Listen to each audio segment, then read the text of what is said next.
yan po wina-warning ko dito sa mga fans ng barangay, no, na kapag tinatapik pong Barangay Ginebra, yan po kaagad ang iisipin niyo, no, kung yan po ba talaga'y makatotohanan, no.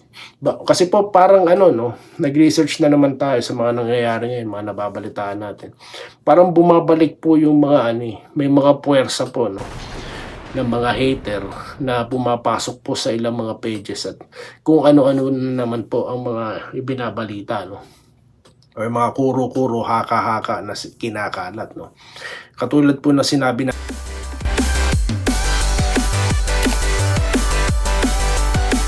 ayan, so welcome back po, no, dito sa Denrica at Toy TV Sports, no. Well, ang topic po natin mabilisan lang, no. Isa lang about dito kay DeMarcus Cousins, no, na misinformation na siya daw po papalitan na ito si Justin Brownlee, no, para mag-import ng Barangay Ginebra. Okay? Then, mga pa-shoutout. At bago po yan, ako po'y nag-aanyaya sa inyo, ano po, na maging kabahagi po kayo dito, no, sa aming channel sa pamamagitan ng inyong like at subscribe, no. Well, sa inyong mga comments, no, kasama po kayo dito sa ating shoutout, no, na ating babasahin at from there magiging kabahagi po kayo, no, ng ating mga talakayan dito. So yun po, subscribe na. Lupit ng marketing, ano. Yan pong balita na yan, no, or yung issue na yan, nag-circulate po yan parang kahapon pa lang ata, no, na ito daw pong di umano'y si Justin Brownlee papalitan na ni Boogie, no, Cousins. Pero nakita ko rin po yan na hindi ko na pinansin, no, kasi nga po meron akong recent content, no, na sinasabi po natin, no, na si Justin magiging import ng Barangay Ginebra, no. So kung papatulang ko yan, kung makikiisa ako sa mga nag-vlog niyan, parang kinokontradict ko yung sarili kong content, no. So hinayaan ko muna yan, di ako atat, di ako nagbida-bida, no. Until nakita po natin dito sa balita na ito na tinawagan daw po nila si Assistant Coach Del Rosario para kumpirmahin yan na hindi talaga totoo. So yun, that's proof yung ating naunang, sa bagay yung nakuha ko naman po galing mismo kay kay Coach Tim Cone, di ba? Pwede nyo pong balikan sa nakaraan nating content, no. Kaya nung napansin ko yan, no, syempre nung una ko nabasa nag-isip din ako, no. Bilang sports vlogger po kasi, no, lalo na sa mga nagpapakilala sports vlogger dyan, bago mo dapat maglabas, dapat pag-isipan muna, no. Kasi ako, sabi ko, parang napanood ko to sa Valientes, no, Zamboanga, correct me if I'm wrong, na ilang minuto pa lang naglaro, injured na. Tsaka yun po yung issue talaga sa kanya. So ngayon, kung gusto po ng Ginebra pagpahingin si Justin, dapat healthy player po kukunin nila, malaki na healthy. May issue pong ganyan, ito pong si DeMarcus Cousins, no. So bakit naman nila kukunin yan? So yan po, it's clear, clickbait po ito, no, at talagang misinformation. Kaya po, yan po wina-warning ko dito sa mga fans ng barangay, no, na kapag tinatapik pong Barangay Ginebra, yan po kaagad ang iisipin nyo, no, kung yan po ba talaga'y makatotohanan, no. Kasi po parang no, nag-research na naman tayo sa mga nangyayari ngayon, mga nababalitaan natin. Parang bumabalik po yung mga may mga puwersa po, no, ng mga hater na pumapasok po sa ilang mga pages at kung ano-ano naman po ang mga ibinabalita, no, or mga kuro-kuro, haka-haka na kinakalat, no. Katulad po na sinabi natin kahapon about kay Troy Rosario, di po ba? May mga teorya na naman sila, no, about agreement daw po pasasignin nila si Rosario at magpapatalo. Di po ba napakalabo sa katotohanan? Then at the same time, no, yung mga sinasabi nila na tawag dito, na mababan daw po itong siya. Yung mga ganyang kwento, guys, no, yung iiwasan natin, no, na madala tayo sa mga ganyan. Kasi nga po, dapat po talaga sa mga confirmed reports na lang po tayo mahirap po pagkatiwalaan ng source, no. Di nga po natin alam kung sino yung source na yun. Di naman po nire-reveal kung sino. Di po ba? So yun lang. Ang atin dito, konfirmasyon, no. Wala po akong ina-attacking mga tao, no. Ang akin lamang po, no. Kasi hindi ako hindi ako kumbinsido, di ba? So, yun lang po. So, problema ko na po yun, no? Pero dito sa sarili kong channel, no, hinahanap po kasi ng mga subscribers dito yung kung gaano ka-legit yung aking sinasabi. Kaya lagi po akong may referensya. Yan po ang importante. Lagi po dapat tayong may resibo para hindi po tayo maloko. Ganun lamang po guys. Kaya nagtatagumpay ang maling impormasyon dahil po, hinahayaan natin sila. No? Shoutout na po tayo, no? Mabilis ang shoutout po tayo dito.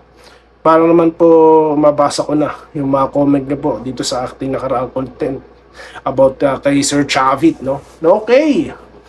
So, Donel Batle, no? Pa-shoutout, Idol Doy from Barcelona, Spain. From worldwide na po talaga tayo. Kala mo bago, no? Mga taga-Italy, mga taga-Saudi, mga taga-Kuwait, ang dami, mga taga-Dubai. Pati po sa, nakarating na rin tayo sa Israel, no?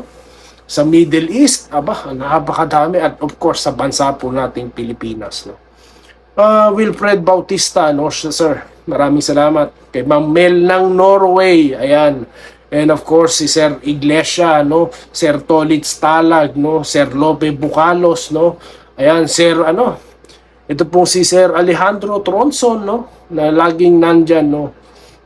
Totoo daw po. Alin po, sir, ang totoo? Reply po kayo dito, sa natin. Ganyan talaga, idol. Dumarami ang subscriber. Kaya tinitira ka na ng... alam niyo po, pansin ko lang, no? Parang may mga kakaibang pumapasok dito na nagko-comment sa channel. So parang iniisip ko, hindi kaya pakawala itong mga to. Ito, iniisip ko lang, speculation ko lang, wala akong source, Kasi ayoko na magpaulit-ulit, nagagalit sila. Raining Asca Senior, hindi ako nagpapalong hair para lang sa wala, ikaw pa rin ang paniniwalaan ko, Boss Doy, dahil may laman ang sinasabi mo at totoo ang lahat. Yun na nga po, paano po nila ako mapapatunayan na totoo ang sinasabi ko? May resibo. Hindi po galing sa source ko dahil baka mamaya magaling din ako, may source ako, maya makuryente, mali pala. So wala pong ganun. Ayos yan, boss. Sa totoo lang tayo, wag sa fake news. Gusto ko channel mo, sabi po ni Jonald Manantan. Shoutout po, sir. Salamat po. Kay Nalintasyo, no, ayaw mo pang maniwala, sir. Nandyan na si Lodi Troy Rosario sa schedule ng Hinebra sa PBA. Na yan, galing, sir, ang schedule ng Hinebra kasama Lodi Troy. Yun na nga po, nasa na po ba yun? Na-i-post na po ba yan sa legit sources? No? Maging sa PBA po, wala naman pong anunsyo, ma'am. No, resibo po ang hinahanap ko, ma'am. Yun lang po, wala na pong iba. Hindi ko dinidispute yan, no? Dahil gusto ko rin mapunta si Troy. Pero sa akin, para po talagang pag-usapan na natin dito, no? Nang may, kasiguruhan, no? Kasi marami po kong itatopic about Troy once na confirm na po siya sa Hinebra. Di po ba? Okay? Salamat po, ma'am. Kay Minerva Java, no? Good evening, sir. Huwag niyo po intindihin niyang vlogger. Basta alam ko kayo po ang legit news. Salamat po, ma'am. No? Maraming salamat. Pelmar Aquino, good evening, brother. Marami talaga makitid ang mga utak. Di sila nag-iisip ng mabuti. Pag sinabi sa Hinebra mapupunta isang player, sa Hinebra ang mga hater maglalabas na naman sila. Yun po yung sinasabi ko kanina, guys. No? Ni-research po natin yan. Nawala po ako sa Pilipinas. No? Umalis po ako noong 2012. So ngayon po, updated na ulit ako. No? Siguro nga, no? Tayo po'y nagbalik nood sa PBA. No? At naging vlogger. Siguro ito yung aking mission. May ganon. Pero di po ako nakikipag-away, no? Tama, na po tayo rito, usapan lamang po tayo rito, no? Usap-usap lang po tayo, no? Enjoy the game lang mo tayo. Natatawa tuloy ako. Okay, Jeff Chris Basa. Dami mo alam. Ikaw pala ang late sa balita Snow Badwa pa ba? Bata pa ako, pag sinabi niyan, mapupunta ng isang team. Talagang totoo, di kagaya, dami mong pahaging pa. Sir, paliwanag ko yun, no? Kaya winawarningan ko na kayo, marami akong pasakali And at the same time, yan nga, may mga sources tayo. dito na lang po kayo kay Sir Snow, no? Hindi ko naman sinasabing mali si Snow eh. Ang akin lang po, konfirmasyon. Di po, resibo lang po ini. Masama po ba yun, sir? Ulit po talaga ako sa balita, no? Dahil hindi po ako nakikipag-unahan, no? Hindi po ako nakikipagkompetensya, no? Hindi po. Mas maigi po sa akin na ibalita na huli, pero may resibo ako. Bagamat binabalita ko po yung mga yung mga kaganapan diyan, no? Pero syempre yung inputs ko po yung mahalaga doon, no? Kung paano ko tinitimpla ito, naks, na isinishare ko naman po sa ating mga taga-subaybay.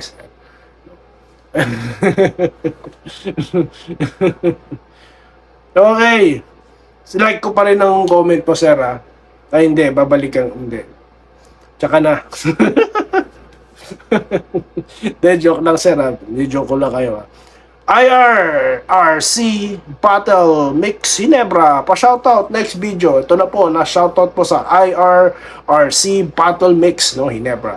Chevron TV, boss, merong lumabas ng import ng Hinebra. O si MacG naman ngayon.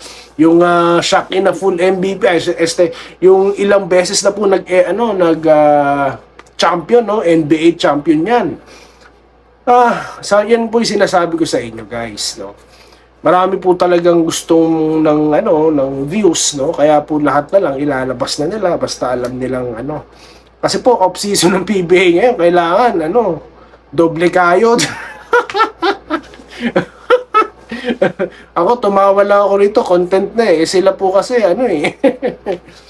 Joke lang po tayo, ha. Sir, walang personalan, nagbibiruan lang tayo dito, ha. Ariel Armamento, Hinebra na talaga sa ayaw nila o sa gusto. Si Scottie Thompson, pero noon pa bago pa man pirmahan ng offer ng ibang teams matataas. Abangan po natin, no? Abangan po natin talaga yan, sir, no? Ganun po. Kay Welcome Troy. Wini-welcome na po ni Mary Grace Bundak, no? Ganun din po si Robert de Guzman. Good afternoon po, idol, watching from Pasig. Shoutout po, no? Balak pa lang yan, boss. Tinutulungan ni Chavit ng PBA sa Pasig. Yan po. Kasi po yung property malaki, no? Kaya ang dami po ng lugar na nasakupan na, no? Naging sakop yung property, no? Tinawag nga po yung Trump City, di ba? Mismo si Chavit na po nagsabi, kaya po natin dito para po sigurado. Okay? Ma'am Irene Quiles, good afternoon, sir idol. Thanks for info about my favorite barangay. Mag-iingat po kayo sa mga impormasyong naglalabasan dahil yun nga po, no? Para po well-informed po tayo. Di po tayo na pepeke, no? Lope Bucalos, dapat talaga maging totoo para hindi mabitin ng mga fans ng Jeans. Alam naman niya na milyon-milyon ng fans ng Hinebra. Ako, idol, lagi nag-iisip kasi. Hanggang ngayon, wala pang linaw about Troy. Hintayin ko na lang ang announce mo. Yun nga po, ang announce ko po, manggagaling lang din po sa PBA yan. Manggagaling po yan mismo sa nagpapalabas ng PBA at ilang mga media sources, no? Yun lamang po. Salamat po, Sir Lope. Ramil Gonzaga na taga Rizal. Good PM po, shoutout from Rizal, Laguna. At ito po si Lisa Maloy. Ayan, kuya, si Boogie Kasin daw po, standby to replace JB. Parang hindi fit sa Hinebra. O, ma'am, diba? Pansin nyo, ma'am. Si ma'am, lagi din to, Lisa Maloy. Ayan, ma'am. Nakabalik na kayo sa akin. Nakapanood na kayo sa akin, no? So, ayan na po, binalita na po sa, sa Abante, no? Wala pala silang YouTube, no? Pansin ko lang. Sa sila sa Facebook po sila, panoorin niyo po diyan, no? Diyan po tayo manonood. Kasi nga po, once na ipinalabas, inilathala, no? Nandun na po yung referensya, no? Mahirap po kasi pagkatiwalaan yung kung saang source po galing. Kahit ako po, pwede ako magsalita na may source ako, no? Gerald Castillo, dapat talaga, transparency Troy, mag-announce na lang kulang para makakakilos na si Troy. Yun na nga no? Wag na po natin kasing kulitin. Hindi, joke lang. I mean, wag na po nating intrigahin, no? nag-iisip po yung tao, no, para po sa kapakanan niya at ng kanyang pamilya, no. Ito na po yung kumbaga last contract niya, no. Kung sakaling halimbawa 32 na kasi siya, so considered, no. Pero I hope maglaro po siya ng matagalan, no, katulad nila Kelly Williams, no, Jason Castro, di po ba? Kaya yun po yung maganda, no. So yun lamang, at muli ako po yung nagpapasalamat sa inyong lahat sa patuloy nyo pong pagsuporta, no? Lalo na ngayon, inaatake na po tayo. De joke lang. Ano ko lang yun, spekulasyon ko lang ha. So muli, maraming salamat po sa inyong panonood at stay safe po guys, no? Maraming bagyong dumaraan, kaya po mag-iingat po kayo dyan sa Pilipinas. Muli, maraming salamat sa inyong lahat. Salamat po sa panonood. Subscribe na para sa mga susunod na basketball at boxing videos.